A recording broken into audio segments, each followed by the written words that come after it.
Welcome back to What Arty Noobs with General Disturbance. This is the 105 leFH18B2, the French Tier 5 Premium SPG that we know and love as PP La Pew Pew. You might know it as a leFhy or a leaf blower. This one is on the north spawn of Pearl River under the command of yachu3 of OLIMP. Game on. Two marks of excellence on the barrel already, and he's trying for the third. It's a 105mm light field howitzer based on the Shure MV7X captured by the Germans from the French. Now, they didn't start building them till actually fairly later on during the war. They actually had to make their mind up about what they were going to do with them. It was spring of 1941 before they made the decision, and then they started producing. Oh my gun, first shot gets a kill on a Cruiser Mark IV who dares to go into the village and takes a direct hit to wipe him out. There's a number of enemy tanks there hiding around that corner, and he's just hit the Juno. Now, it's a 105mm light field howitzer, capable of doing 410 alpha, 53mm of pen, and 1.91 meters on the burst radius. But the real killer for this tank is the reload time. Yeah, standard reload 8.92 seconds, and you can see here that Yachu has actually got a reload time of 7.31, and he is using, or was using, premium rounds to try and get penetrating shots on those guys. Oh my god, he hit the M10 with a penetrating shot there. Now trying to get the KV1, rounds out. Good shot, 90 hit points. Now can he hit the Juno? Moving rather rapidly. He fires one, hoping to get the T6, but didn't get it. Now that Juno has gone, well, you might say too far. He's gone in without support. The KV1 is catching up, and so is the looks, but they are receiving fire, and no, that one too close. In fact, actually, it's so close that Yachu could actually get spotted by the enemy very soon, especially if that looks keeps running around this area. That was close. Okay, so there's a whole bunch of enemy tanks not far away from him. You can see this Type 58 over here, and he fires one at that guy, but then pulls back, and he did look away, which we discourage because obviously it denies you the chance to see what actually happened. Now the M10 RBFM on the enemy team appears to have gone into the village and tried a quick shot at Yachu, and is now blind firing the spot where he was last seen. He is in danger. This looks is coming towards him. Obviously wants the kill. That one missed. Oh, now he's got problems. He's going to take fire. And it looks like the guy's got the 30mm cannon. Nope, that one didn't work. He's just a little too far away for accurate shooting with a manual aim. But he's auto-aimed on now. That's better. It did work this time. The guy wasn't moving fast enough, and the auto-aim worked, and he punched around in, took out the looks. Moving to cover your flank. So he's got 2 kills now. The looks and the Cruiser Mark IV. And the Matilda's come back to help him to protect the cap area. Okay, T1 Heavy on the enemy team. Over on the southeast corner, or southwest corner I should say, of the map. And he's just rocking backwards and forwards, which should make him an easy target. That Stug made a very, very bad mistake there. Rounds out the T1 Heavy. No, he pulls back in time. This BT7's not moving at all, so he is a prime target because he could be penetrated. And the shell misses him altogether. Talk about bad RNG there. Fires at the T1. Pulls away too quickly. Meanwhile, on the east side of the map, we've got that Juno and the KV1. They've changed directions and gone round the other side to try and help our team, well, help their team on that side. We do have a KV1 round there, but it appears that he's now being kind of trapped And we've got no shot on the KV-1 because that rock face, it's just too high. There are a couple of enemies not too far away, in fact, including this Matilda. And he's difficult to penetrate because he's got thick armor. But look at that, 165 hit points from the first shot. He's firing back in our direction, but he can't see us. Now, obviously, he's going to try and come towards us. He's actually going to the Matilda at the moment, but we're dialing in on the spot where he was last seen. Oh, he got a blind hit there. He could see he was coming up the rise, so he aimed for the rise, and it hit him. But the BT-7's coming in for a kill. In fact, he misses us altogether, goes for the Matilda. Okay, so the BT-7's just been badly mauled and taken out by the Matilda. Now we're going for the T1 Heavy. Can we get a shot on him? Yes, we hit the engine deck. In fact, it's not just the engine deck, it's right at the rear of the vehicle. We've got to worry about those enemy vehicles on the east as well, because we haven't seen them in a while, and I think they're headed towards our cap area. That's a kill shot, and that's the third kill in the game to yachu3. But yes, the enemy are in our cap, but they haven't stopped. They're carrying on.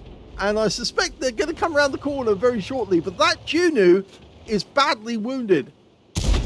And he's out the game. And that's a fourth kill. We were spotted, though. And I expect the KV-1 from the enemy team is going to be next. They're coming one by one, which makes it easier for us. There's the KV-1. He's in the cap. And he's left the cap. I think he's coming around here, because he thinks he's going to get an easy kill on an Arty. Oh, he does not know what he's going into. You can see the Matilda. We're trying to get a shot onto him. In fact, the KV-1 has disappeared from sight. Now, was he killed? He might have been, actually. He has been killed. The Matilda killed the KV-1 who was coming around the corner. And now it's just this Matilda and 4 others on the enemy team. We should be able to get a shot on this guy, but he keeps popping up and then disappearing, pulling back into the gully. There's a Stug 3 Aslains coming up. Okay, now dial in on the spot ahead of him, and he stops, which should make it easier for us to kill him. He adjusts just a little. Now he's on the move. Now, pick a spot where you think he's going to go through that spot, dial in on that, and then fire when he goes through it. Rounds out. That was close. He's going to come up to that corner. There he is. And he stops to take aim, takes a big hit. 187. Now do it again. He's got the 75mm gun. Just misses him as he moves. Now, can we get a shot in? No, we miss out on the kill. But we've collected over 2,000 hit points of damage on the enemy already. But the only enemy tanks left are the T6 medium and the AMX-13AM on the enemy team. They're Arty. There's the T6. He's not far away. He stops. I think he's seen us. Or has he? No, he hasn't seen us. He doesn't know we're here. But every time we fire, we're actually giving away a huge puff of smoke, an indication of where we are. We've got a bush in front of us, which is protecting us from being seen at the moment. Can't get a shot over the rock into him. He's just too close to the rock. He's in defilade. He's coming forward. That's it. Round out. Yes! Kill shot! Perfect! He aimed ahead of his track and he drove straight through it and he fired the round in and boom. End of tank.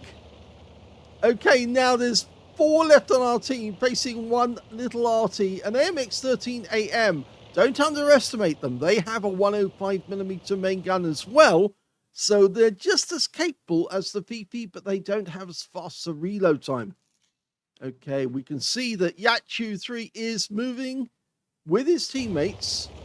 towards the enemy, but he probably realizes he stands very little chance of being given the kill, although he does have 5 kills already, which means he's on for a top gun if he was able to get it. In fact, he's been asked to platoon with the Matilda, and if he does, then he will get a Brothers in Arms out of it. Let's hope he does. Well, we're looking towards where we think the enemy Arty might be. Our teammates are probably going to spot him first, and as soon as they spot him, we can start firing.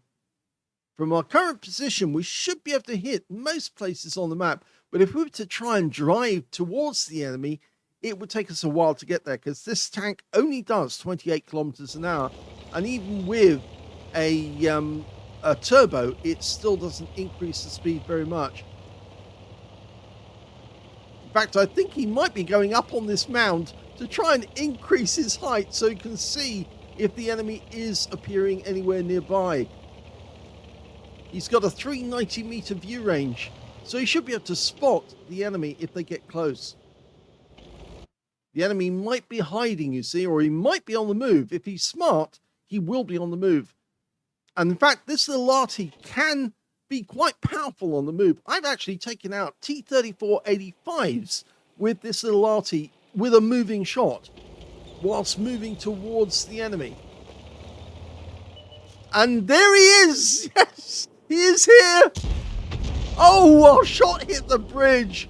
But there is the enemy Arty, brave little Arty, making a move towards our cap. That's a kill shot, and that is a top gun! Wow, what a game from yachu3 of OLIMP. That was superb. Well, that was not only an amazing game, it was also a third mark of excellence game for yachu3 of OLIMP. Congratulations. It also got an ace tanker. Well, not surprising considering the number of enemy tanks that he hit during that game. He also picked up a bruiser medal for getting at least 5 critical hits. In fact, he got 20. He got a Starks medal for taking at least 2 enemy hits, killing at least 2 enemy vehicles, and surviving the battle, having blocked 2/3 of his hit points in damage. In fact, actually, he took quite a few hits from that looks. And on top of that, he got a Gauze medal for doing more damage, exceeding 8 times the hit points of his own vehicle. A high caliber for dealing the most damage in the game, and finally a top gun for getting at least 6 kills. His win rate from that game, 14,331, super unicum, and a lot more. Very, very good game indeed. Let's have a look at team score. Well, the highest damage, 2,842 hit points in that one. Second highest damage went to the Juno on the enemy team, 2,073. And the third highest damage went to the Matilda on his own team, who managed to get a Leather Slaves medal and 1,452 hit points. When it came to kills, it was yachu3, 6 kills to him, to Top Gun. 5 kills went to the Juno, and 3 kills went to the Matilda on our own team. And when it came to base XP, only one player managed to get over 1,000 base, and that was yachu3. 1,275 base experience points to him. 816 went to the Matilda, and 774 went to the M10 RBFM. And the next highest after that was the Juno on the enemy team with 640. So credit should go to him, because that's quite a high score for a losing game. He fired 44 rounds, so he only had 6 rounds left at the end of the game. But those last 2 shots, it was a pity the one hit the bridge, but the other one was perfect, absolutely on target, blew the enemy apart in one shot. 18 direct hits on the enemy, 5 penetrating shots, and 16 splashes during that game. 2,842 hit points of damage, of which 1,892 were at more than 300 meters. He did attack and kill several enemy tanks who got very, very close to him, such as the Lux and, of course, the Juno, who came around the corner. 10 hits received from the enemy, 10, 6 penetrated, 4 non-penetrations, and he blocked damage of 90 hit points in armor. So that's 3 rounds of that 30mm cannon from that looks actually were blocked by the armor. He spotted one enemy tank, damaged 11 of the enemy, killed 6. The spotted tank was the AMX13-105AM, the last one who hadn't been seen up until then. 8 hit points of damage assist in the game. And on a premium count, he actually earned 12,721 credits profit. And he also took away 10,329 experience points, having won a mission completion of 7,652. So what a fantastic game that was. He actually penetrated a lot of tanks during that game. The Lux was one of them, 346, but he was very, very close when he was hit. The Cruiser Mark IV, that was a penetrating shot. That was his first shot in the game. One shot, bang onto target, blew him apart and killed him straight out. He also penetrated the AMX13AM at the end of the game, whereas I did say one shot on target was enough to kill him. And of course, the M10 RBFM as well was a penetrating shot whilst they were fighting to try and get into the village. And yes, he got a very, very good shot, which probably went into the cockpit. And well, M10s don't have much armor, so they're primary targets. If you ever see an M10 and you're in a PP, then try and penetrate it, because you more than likely will get a penetrating shot if you're on target. But what a fabulous game to get your 3rd mark of excellence on, an ace tanker and 3rd mark, and all of these medals. That was absolutely fantastic. I hope you enjoyed that video. If you did, please give this video a like. Do subscribe to our channel. Leave a little comment down below because it feeds the algorithm. And thank you for watching.